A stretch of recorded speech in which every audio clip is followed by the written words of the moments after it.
Right now on News 12, your vote 2022 coverage. It's the biggest race this election year for New Yorkers, governor. And for the first time in 12 years, you won't see the name Andrew Cuomo on the ballot. Instead, the race is between the woman who succeeded him and a well-known Long Island congressman.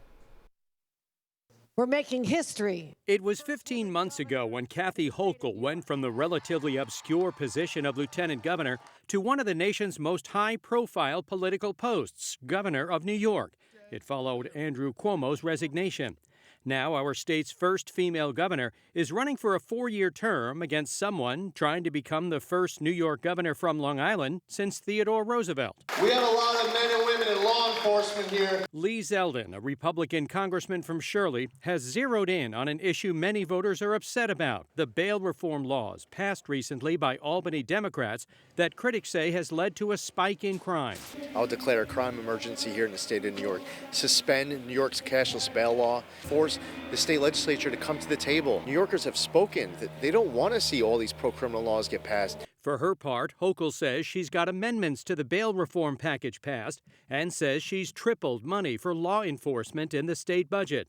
She also says it's hypocritical for Zeldin to campaign on crime. But for Lee Zeldin to think that you can have a tough on crime strategy without being tough on guns is just nonsense, because he supports giving everybody guns in churches like this, schools, subways. The single biggest factor in any statewide race in New York is the city. The 5 boroughs make up about 43% of the state's entire population, and it's overwhelmingly Democratic. So while Republican candidates usually do well upstate and in suburban areas, including Long Island, many times it's more than offset by the city vote.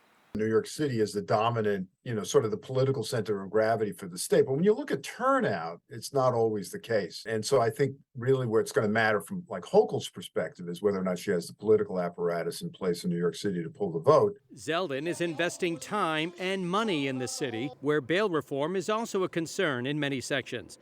But Hochul calls Zeldin too extreme for New York, with his close ties to Donald Trump and his anti-pro-choice stance. Right now in Washington, his name is on a bill that would prevent women, even if their lives are in danger or a victim of incest or rape, from being able to secure their fundamental right to make that decision. Zeldin's reaction to being called extreme? I think what's extreme is New York's cashless bail law, that people are afraid of riding the subway without getting pushed in front of an oncoming subway car.